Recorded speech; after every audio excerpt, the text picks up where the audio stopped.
நாம் இன்றைக்கி பச்சை பயிறு கருப்பு உளுந்து இது வச்சு நம்ம ஒரு ரெசிபி பண்ண போகிறோம். நமக்கு எல்லாருக்கும் தெரியும் கருப்பு உளுந்துலேயும் பச்சை பயிர்லேயும் எவ்வளோ பெனிஃபிட்ஸ் இருக்குதுன்னு.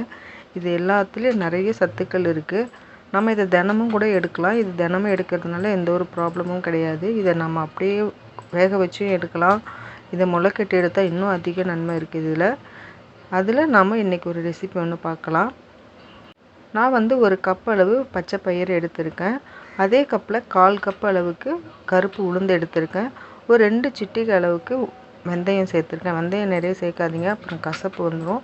ஒரு 2 சிட்டிகை அளவு சேர்த்துக்கோங்க. ரொம்ப குட்டி ஸ்பூன் இருக்கும் இல்லையா, நம்ம உப்புலாம் போடுவோம் இல்லையா, அதில் ஒரு 1/4 ஸ்பூன் அளவுக்கு எடுத்துக்கோங்க. இதெல்லாம் நல்லா கழுவிட்டு ஒரு 6 மணி நேரம் இல்லைனா ஓவர் நைட் அப்படியே ஊற விட்டுருங்க.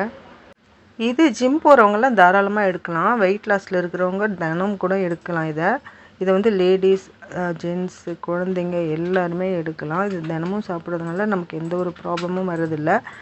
இதை வந்து நம்ம எப்படி வேணால் எடுக்கலாம். இப்படி தான் சாப்பிடணுன்னுலாம் கிடையாது. எப்படி வேணால் டெய்லியும் சாப்பிட்லாம். ஏதாவது ஒரு வகையில் அது வந்து நம்ம குழம்பு பண்ணி சாப்பிடலாம். தோசையாவோ இட்லியாவோ வேக வச்சோ ஏதாவது ஒரு மாதிரி நம்ம தினமும் இதை எடுத்துக்கிறது ரொம்ப ரொம்ப நல்லது நம்ம உடம்புக்கு. இன்றைக்கி நான் இந்த 2 பருப்பும் கலந்து செய்கிறேன். நீங்கள் வேறு ஏதாவது சேர்க்கணுனாலும் இது கூட சேர்க்கலாம். நான் இன்றைக்கி இதில் அரிசி எதுவும் சேர்க்குறதே இல்லை.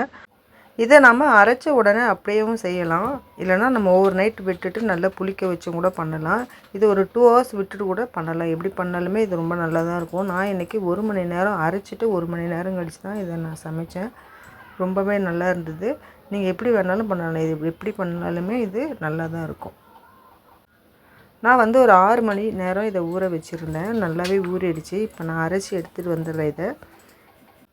இந்த பச்சை பயிரில் லேசான ஒரு ரா ஸ்மெல் இருக்கும். அது பிடிக்காதவங்க இது கூட கொஞ்சம் சீரகம், ஒரு 2 மிளகாய், காஞ்ச மிளகா, பச்சை மிளகாய் எது வேணால் சேர்த்துக்கலாம். ஒரு துண்டு இஞ்சி, 2 பூண்டும் சேர்த்துக்கோங்க. சேர்த்துட்டு அரைச்சிக்கோங்க. ஏன்னா அதில் ஒரு சின்ன ஸ்மெல்லு ஒன்று வரும். அது ஒரு சிலருக்கு பிடிக்காது. பிடிக்காதவங்க இந்த மாதிரி சேர்த்துக்கோங்க. அது சேர்த்தாலும் நல்லாவே தான் இருக்கும். சேர்க்கலனாலும் நல்லா தான் இருக்கும். உளுந்தும் பருப்பும் தனித்தனியாக அரைச்சி எடுத்துக்கோங்க. உளுந்து நம்ம எப்படி இட்லிக்கெல்லாம் அரைச்சி எடுப்போமோ அதே மாதிரி நல்லா அரைச்சி எடுத்துக்கோங்க. இந்த பருப்பு வந்து நல்லா கொரப்பாக ஒரு ரவை பதத்துக்கு அரைச்சி எடுத்துக்கோங்க. அப்போ தான் நம்ம இதில் இட்லி ஊற்ற போகிறோம். இட்லி ஊற்றும் போது ரொம்ப நல்லாவே வரும். தோசைக்கு இதிலே கொஞ்சம் தண்ணி ஆட் பண்ணி தோசை ஊற்றும் போது தோசையும் ரொம்ப நல்லாவே வரும். இந்த மாதிரி கொஞ்சம் கொரப்பாக அரைச்சி எடுத்துக்கோங்க. ஒரு ரவை பதத்துக்கு இருந்ததுன்னா நல்லாயிருக்கும். இது கூட நீங்கள் அரிசி சேர்த்து அரைக்கணும்னு நினச்சிங்கன்னா நம்ம எந்த கப்பில் பருப்பு எடுத்தோமோ அதே கப்பில் 1 கப் அளவுக்கு பச்சரிசி, புழுங்கலரிசி எதுவாக இருந்தாலும் சேர்த்துக்கோங்க. ரொம்பவே நல்லாயிருக்கும். நான் இன்றைக்கி அரிசி எதுவும் சேர்க்கல. ஆனால் நான் இது கூட கேழ்வரகு மாவு சேர்க்குறேன். நாம் எந்த கப்பில் பருப்பு எடுத்தோமோ அதே கப்பில் நான் 1 கப் அளவுக்கு கேழ்வரகு மாவு சேர்த்துருக்கேன். நீங்கள் கேழ்வரகு வச்சுருந்தீங்கன்னா இந்த பருப்பெல்லாம் ஊற வைக்கும்போது நம்ம எப்படி ஊற வச்சு அரைச்சோமோ அதே மாதிரி கேழ்வரகும் சேர்த்து நீங்கள் அரைக்கலாம். என்கிட்ட இந்த மாவு இருந்ததுனால நான் இந்த மாவு சேர்த்துருக்கேன். இப்போ இதெல்லாம் நல்லா கலந்துருங்க. கலந்துட்டு இந்த மாதிரி பதத்தில் பாருங்கள், ரொம்ப தண்ணி சேர்த்துறாதீங்க. இந்த மாதிரி இருக்கும்பொழுது மாவு நல்லா கரைச்சிட்டு உப்பு போட்டு கரைச்சிட்டு அப்படியே வச்சுருங்க. நான் இது ஒரு மணி நேரம் அப்படியே வச்சுருந்தேன். இதுக்கு ஒரு சைட் டிஷ் ஒன்று பார்க்கலாம். இதுக்கு மீடியம் சைஸ் வெங்காயம் 2 எடுத்திருக்கேன். நான் ஒரு 4 மிளகாய் சேர்த்துருக்கேன். காஞ்ச மிளகாய் சேர்த்துருக்கேன். 3 மீடியம் சைஸ் தக்காளி எடுத்திருக்கேன். இதெல்லாம் நல்லா வதங்கட்டும். கொஞ்சம் பூண்டு சேர்த்துருக்கேன். ஒரு 10 போல் இருக்கும். இதெல்லாம் நல்லா வதங்கட்டும். சின்னதாக ஒரு புளி துண்டு சேர்த்துக்கோங்க. இதெல்லாம் நல்லா வதங்கினதும் நல்லா ஆற வச்சு அரைச்சிடுங்க. இது கூட நான் இன்றைக்கி என்ன சேர்க்க போகிறேன்னா, நீங்கள் இதை அப்படியே அரைச்சி எடுத்தாலும் எடுக்கலாம். ஏதாவது இந்த மாதிரி காய் இருந்ததுன்னா காய் அது கூட சேர்த்து அரைச்சாலும் அரைக்கலாம். நான் இந்த காய் சேர்த்து இன்றைக்கி அரைச்சிருக்கேன். மாவு பாருங்கள் இப்போ எப்படி இருக்குது. இதில் நம்ம இட்லி ஊற்றும்போது நம்மளுக்கு பஞ்சு போல் இட்லி கிடைக்கும். இதில் நீங்கள் ஏதாவது தாளித்து ஊற்றி இட்லி பண்ணணும் நினச்சிங்கன்னா நீங்கள் கடுகு, உளுந்து, கடலைப்பருப்பு இதெல்லாம் போட்டு காஞ்ச மிளகாலாம் போட்டு தாளிக்கலாம்.